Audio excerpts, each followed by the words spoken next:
بسم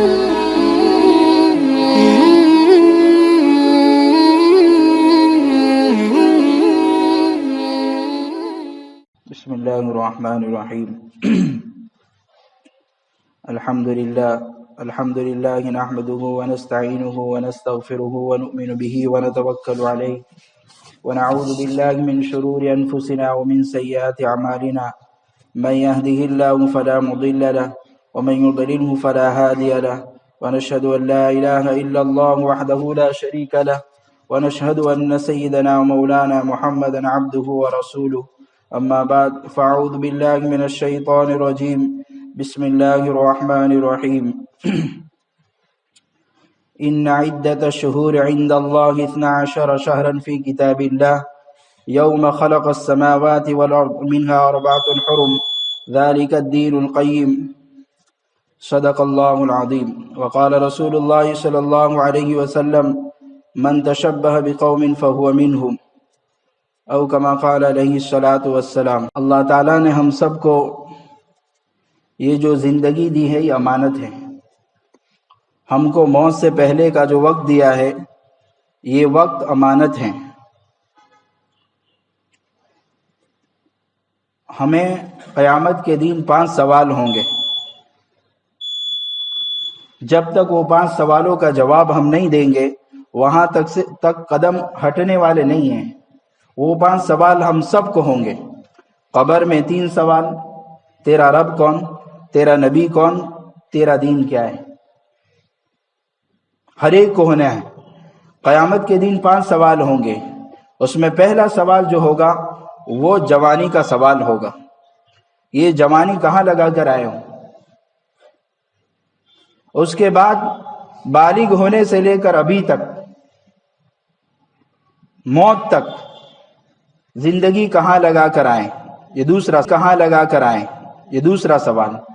تیسرا مال کہاں سے کمایا تھا، حرام سے یا حلال سے، جھوٹ بول کر کمایا تھا، دھوکہ دے کر کمایا تھا،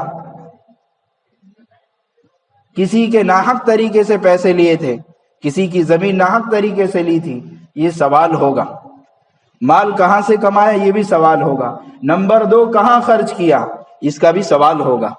ہم آزاد نہیں ہیں خرچ کرنے میں کہ میرے پیسے میں جہاں خرچ کروں۔ اور 5واں سوال تجھے جو پتا تھا اس پر کیا عمل کیا۔ ہم سب 5 وقت کی نماز کے عالم ہیں، یعنی 5 وقت کی نماز فرض ہے اس کو ہم جانتے ہیں، 30 روزے ہم پر فرض ہیں یہ ہم جانتے ہیں، ٹخنوں سے نیچے ازار لٹکانا حرام ہے یہ ہم جانتے ہیں، ایک مٹھی داڑھی رکھنا یہ واجب اور ضروری ہے اس کو ہم جانتے ہیں، گالی دینا گناہ ہے یہ ہم جانتے ہیں، پڑوسی کو تکلیف دینا یہ گناہ ہم جانتے ہیں، سود لینا حرام ہے، لون لینا حرام ہے یہ سب ہم جانتے ہیں، یہ سب کے ہم عالم ہیں، جاننے والے ہیں۔ قیامت کے دن سوال ہوگا یہ 5 سوال ہیں۔ اس کی موت سے پہلے تیاری کرنی، اس لیے وقت بہت قیمتی ہے، اور وقت کی قسم اللہ نے قرآن میں کھائی ہے، والفجر، فجر کے وقت کی قسم، ولیال عشر، 10 راتوں کی قسم۔ اکثر مفسرین فرماتے ہیں اس سے ذی الحجہ کی 10 راتیں مراد ہیں۔ وقت کی قسم کھائی، والعشر، زمانے کی قسم۔ بعض مفسرین نے اس کا ترجمہ عصر کے وقت کی قسم، وقت کی قسم کھائی ہے، دن اور رات کی قسم کھائی ہے جن دن راتوں میں ہم رہ رہے ہیں، واللیل اذا یغشا والنہار اذا تجلی، رات کی قسم جو چھا جاتی ہے اور دن کی قسم جو روشن ہو جاتا ہے، چاش کے وقت کی قسم، والضحی، یہ اللہ نے وقت کی قسم کھا کر وقت کی اہمیت بتائی ہے۔ اس لیے علماء فرماتے ہیں کہ جب ایک دن گزرتا ہے تو صبح کی قسم کھائی ہے اللہ نے کہ صبح سے ایک نیا انقلاب شروع ہوتا ہے۔ اسی ہماری جو دعا ہے نا سو کر اٹھنے کی، الحمدللہ الذی احیانا بعد ما اماتنا، ہمیں موت دے کر، النوم وقت الموت، نیند موت کی بہن ہے، وہاں سے ہمیں اٹھایا اللہ۔ کو پوچھنا چاہیے آج میں نے کتنے گناہ کیے. اسی طرح ہفتے کے گزرنے پر اپنا حساب کرنا چاہیے کہ میں نے کتنے گناہ کیے ہیں. اسی طرح سال کے گزرنے پر ہمیں اپنا دیکھنا چاہیے کہ اس 2020 کے اندر مجھ سے کتنے گناہ ہوئے ہیں. یہ مہینوں کی تعداد قرآن میں اللہ فرماتے ہیں ان عدت الشہور عند اللہ 12 شہرا، اللہ کے یہاں پہلے سے 12 مہینے طے ہیں. 12 مہینے جب آسمان و زمین پیدا کیا تب سے یہ 12 مہینے طے ہیں. اور ہمارا سال محرم سے شروع ہوتا ہے. محرم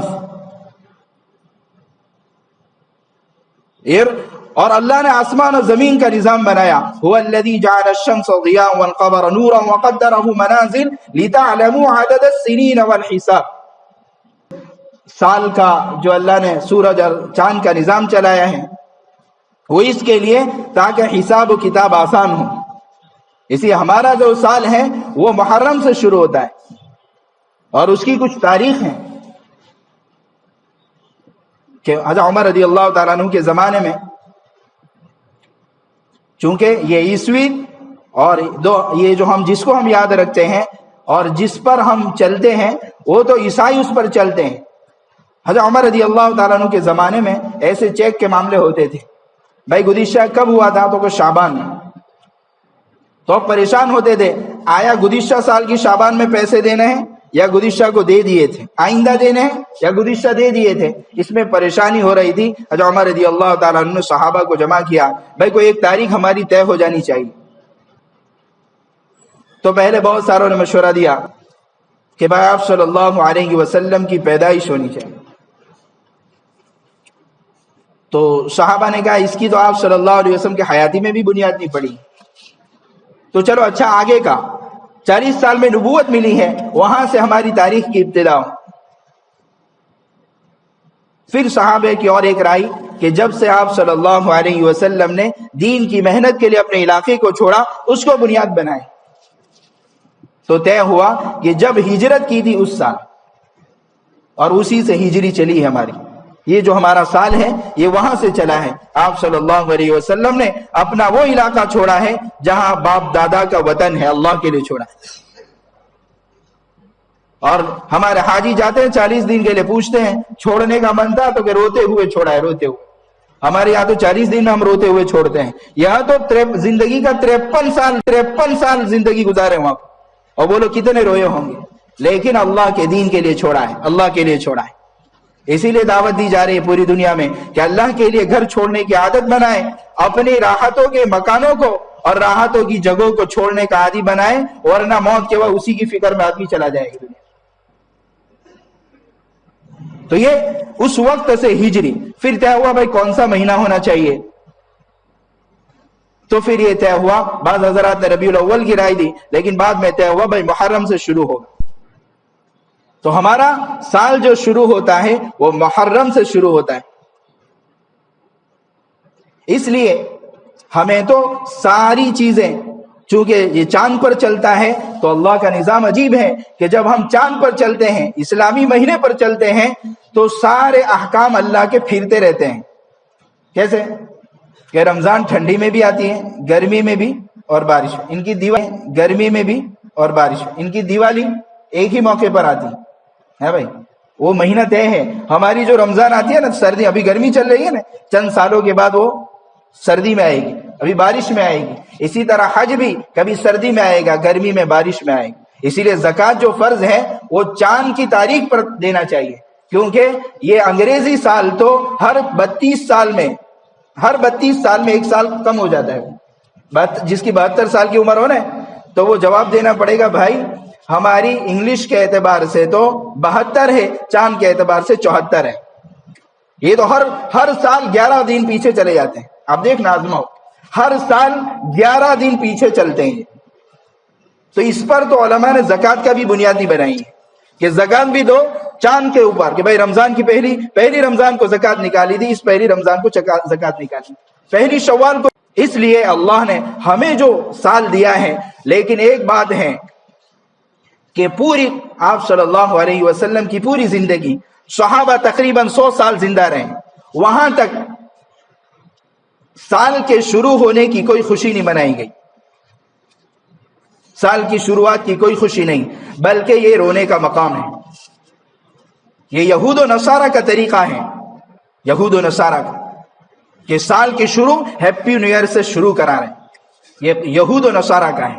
آپ صلی اللہ علیہ وسلم نے فرمایا من تشبہ بقوم فہو منہم، جو جس کی مشابہت اختیار کرے گا۔ اسی علماء نے دو تقسیم کی ہے کہ اگر تشبہ بالاعتقاد والعبادات یہ کفر ہے، عقیدے میں اگر ان کی مشابہت ہوئی، عبادات میں مشابہت ہوئی، یہ تو کفر ہے۔ اگر شعائر اسلام میں ہوئی، جیسے اذان ہماری شعائر اسلام کی علامات میں سے، اگر اس میں شعائر میں اور علامات میں جیسے عیسائیوں کی ایک علامت ہے یہاں ٹائی کا پہننا، یہ حرام لکھا ہے علماء، اور تشبہ عادات و اخلاق اور معاشرت میں ہے مکروہ تحریمی اور ناجائز ہے۔ ہماری شریعت میں کوئی تصور نہیں ہے نئے سال کی خوشیوں کا، یہود و نصارہ کا طریقہ ہے۔ اور میرے بھائیوں ذرا سوچنا چاہیے، اگر میری 2040 میں الارم فٹ ہو چکا ہے، جیسے صبح اٹھنا ہے 5 بجے اٹھنا ہے، تو چھوٹا کاٹا 5 پر، بڑا کاٹا 12 پر، سیکنڈ کاٹا 12 پر الارم ہو جاتا ہے۔ ایسا ان سب کا الارم فٹ ہے 2040 15 جنوری شام 5:50 کو، اس طرح ہر ایک کا الارم فٹ ہے۔ میں اپنا نہیں کہہ رہا ہوں، ان میں سے ہر ایک کا الارم فٹ ہے، کوئی اچانک پہلے سے نہیں جاتا ہے، اچانک چلا گیا، پہلے سے الارم فٹ تھا۔ تو اگر میرا الارم 2040 کو فٹ ہے، اور میرا الارم 2040 کو فٹ ہے، اور میری پیدائش اگر 1980 میں ہوئی ہے، تو بولو مائنس ہو تو خوشی ہو کہ پلس ہو تو خوشی ہو؟ بھائی 60 لاکھ یا 60,000 میں سے 40 کم ہو جاوے تو خوشی، یا بڑھ جاوے تو خوشی ہوتی۔ تو یہ تو 2020 گزر گیا، اب میرے صرف 20 سال باقی ہے قبر تک پہنچنے کی، تو خوشی ہونی چاہیے، غمی ہونی چاہیے؟ ذرا ہم سوچیں، ہم قبر کے قریب ہو چکے ہیں، اب مرنا ہے مرنا، تو اس پر کون سی خوشی ہوگی؟ کون سی خوشی؟ یہ یہود و نصارہ کی چال ہے کہ مسلمان مستقبل میں آخرت کی فکر کو بھول جاوے۔ ہم کو تو یہ سوچنا چاہیے 2020 میں میری نمازیں کتنی قضا ہوئی، فجر کتنی گئی، عشاء کتنی گئی، 2020 کی زکوٰۃ میں نے ادا کی، 2020 میں میرے پاس حج فرض تھا، اس کو ادا کیا میں نے، 2020 میں کتنے روزے میرے قضا ہوئے تھے، 2020 میں کسی کے پیسے میرے ذمے تو نہیں ہے، آدمی مر جا ذمے ہے تو اس کو اٹک آئے گی، میرے ذمے 2020 میں کسی کے 1-2 روپئے، 50,000 1,000 لاکھ روپے ذمے تو نہیں ہے، کسی کی کوئی چیز میرے ذمے تو نہیں ہے، حقوق العباد میرے ذمے تو نہیں ہے۔ اس کے لیے محاسبہ کرنا ہے کہ 2020 میں اللہ کی نافرمانی کتنی ہوئی اور اللہ کے احکام کتنے چھوٹ گئے، اس کے لیے محاسبہ کا دن، اس لیے یہ خوشی کا دن نہیں ہے، مسلمان کے یہاں اس کا تصور نہیں ہے۔ دوسری بات، میری شادی کی تاریخ جس کو ہم اینیورسری کہتے ہیں، اس کا بھی اسلام میں کوئی تصور نہیں ہے، سیرت میں یہ نہیں ملتا ہے کہ کن صحابی نے یا آپ صلی اللہ علیہ وسلم نے کسی کی تاریخ کی خوشی منائی ہو، بھائی اس تاریخ کو میری شادی ہوئی تھی۔ یہ بھی توبہ کا دن ہے، 31 دسمبر توبہ کا دن ہے، اسی طرح اینیورسری بھی توبہ کا دن ہے کہ مجھ سے بیوی کے حقوق ادا کرنے چاہیے، کتنے حقوق ادا کیے میں، اور بیوی چاہیے کتنے حقوق ادا کیے میں، اور بیوی بھی توبہ کریں میرا شوہر کا کیا حق ہے، مجھے شوہر کی کتنی نافرمانی۔ حدیث شریف میں ہے بیوی کے لیے، لیکن چونکہ مجمع مردوں کا ہے، بیوی بھی یہ سوچے کہ اگر شوہر ناراض ہیں تو ایک بارش بھی عبادت میری قبول نہیں ہوتی۔ شوہر یہ سوچیں کہ حجۃ الوداع کے وقت آپ صلی اللہ علیہ وسلم نے وہ نصیحتیں کی تھی جس کو امت جا کے کرنے والی تھی آگے جا کے، کہ وہ برائیاں وہ کمیاں پیش آنے والی تھی، وہ نصیحتیں کی ہے۔ وَاسْتَوْصُوا بِالنِّسَاءِ خَيْرًا، دیکھنا عورتوں کے ساتھ برا سلوک نہ کرنا، نوکروں کی طرح سلوک مت کرنا۔ ہم نے نوکروں کے ساتھ کتنا نوکروں جیسا بیوی کے ساتھ سلوک کیا ہے۔ ہمارے حکیم اختر صاحب رحمۃ اللہ علیہ بار بار فہما کرتے تھے، میں بہت سی مرتبہ اس کو بیان کرتا ہوں، حکیم اختر صاحب رحمۃ اللہ فرماتے میں نے، میرا تجربہ ہے، میں نے میری آنکھوں سے دیکھا ہے، جس نے اپنی بیویوں کو ناحق رلایا ہے، ناحق، اس کو قوما جیسی بیماریوں میں اور کینسر جیسی بیماریوں میں مبتلا ہوتے ہوئے دیکھا ہے۔ اس کو معمولی سمجھتے ہیں، وہاں بھینس بندھی ہوئی تھی اور یہاں بھینس لا کے رکھ دی، کوئی جانور تھوڑی ہے، بچہ گر جاتا ہے نا، بچہ تو اگر کوئی دیکھ لیتا ہے تو روتا ہے، اور اگر اس سے بھی زیادہ اس کو لگا ہو نا، کوئی نہ دیکھے نا، انجانے بن جائے تو روتا نہیں ہے۔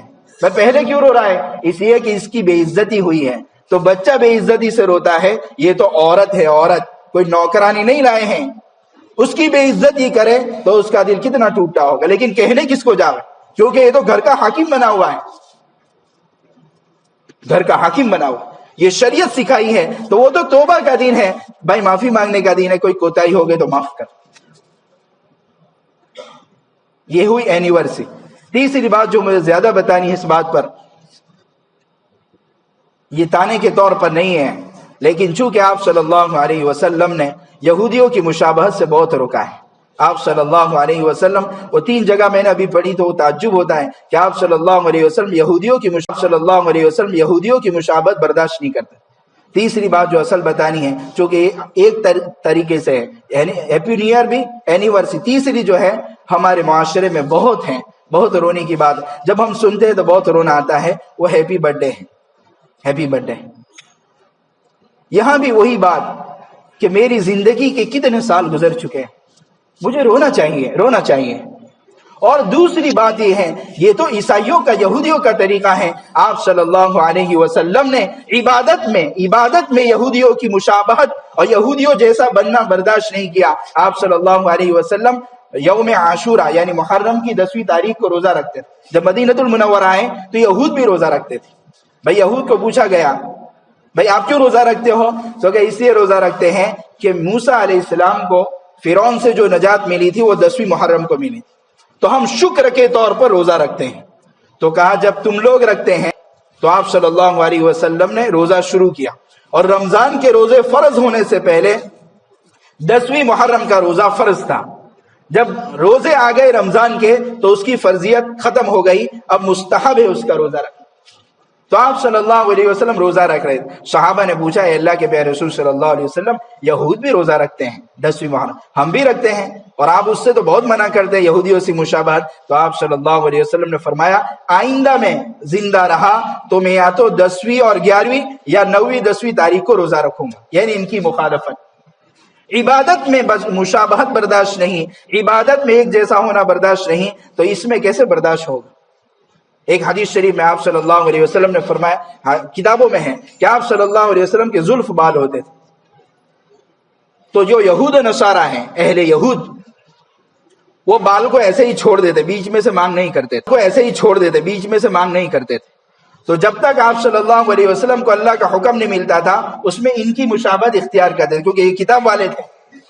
لیکن جب آپ صلی اللہ علیہ وسلم نے دیکھا کہ یہ مانگے نہیں لگاتے ہیں تو آپ صلی اللہ علیہ وسلم نے ان کی مشابہت نہ کرنے کے لیے بیچ میں سے مانگ نکالی جس کے زلف بال ہو، اس لیے کہ چھوٹے بڑے رکھنا نہا عن القذ، گناہ ہے، گناہ. ادھر سے تھوڑے کٹوائیں، ادھر سے تھوڑے، معاف کرنا برا لگے، لیکن حدیث شریف میں نہا عن القذ، اللہ کے پیارے رسول صلی اللہ علیہ وسلم نے چھوٹے اور بڑے اس طریقے سے کٹوانے کو منع لکھا ہے علماء. حدیث شریف میں نہا عن القذ، ترمذی شریف کی روایت. تو آپ صلی اللہ علیہ وسلم نے زلف بال رکھے تو بیچ میں سے مانگ بنائی، اس لیے کہ آپ صلی اللہ علیہ وسلم یہودیوں کی موافقت اور ان کے جیسا ہونا برداشت نہیں کرتے. سلام میں ہے، سلام میں تو کہا یہود عیسائی، اور یہود ہاتھ سے سلام کرتے تھے. حدیث شریف میں آیا، آپ صلی اللہ علیہ وسلم نے فرمایا، لا تشبہوا بالیہود ولا بالنصارى، یہود اور عیسائیوں کے ساتھ یہودی اور عیسائیوں کی مشابہت نہ کرو. تو ذرا سوچے تو صحیح، جب عبادت میں مشابہت برداشت نہیں ہے تو یہ ہیپی برتھ ڈے میں کیسے مشابہت برداشت ہوگی؟ یہ تو یہودیوں کا کام ہے، عیسائیوں کا کام ہے، غیر مسلموں کا کام ہے. اور پھر ذرا سوچے تو صحیح، کیوں مناتے ہیں؟ اس کی بنیادیں، پہلی بنیاد تو یہ ہے کہ یہ تو ترقی یافتہ لوگوں کا کام ہے، ترقی یافتہ گوروں کا کام ہے، انگریزوں کا کام ہے. دوسرا، میں بڑا ہو گیا، اس پر میری عمر بڑھ گئی، تو میں نے ابھی کہا نا، مائنس ہو تو رونا آنا چاہیے. بھائی میری 40 سال کی عمر ہو گئی، 50 سال کی عمر ہو گئی، بھائی رونا چاہیے کہ اب 20-30 سال باقی ہیں، قبر کی تیاری کرو، رونا چاہیے، اس پر تو خوشی منا رہا ہے. اچھا، 2 بنیادوں پر، ایک تو ترقی یافتہ گوروں کا، انگریزوں کا، اور اللہ معاف کریں، ہمارے ہاں تو انگلش بول کے فخر کرتے ہیں، انگلش بول کے فخر. میں اس کو منع نہیں کر رہا انگلش نہ سیکھیں، ہم تو انگریزوں کی اتنی غلامی کی 100 سال تک ابھی بھی غلامی میں ہی چل رہے ہیں. China, France, Belgium, Norway, Korea, یہاں انگلش بولنا برداشت نہیں ہے. اگر کوئی سوال کرتا ہے تو جواب بھی نہیں دیتے. مفتی مامور صاحب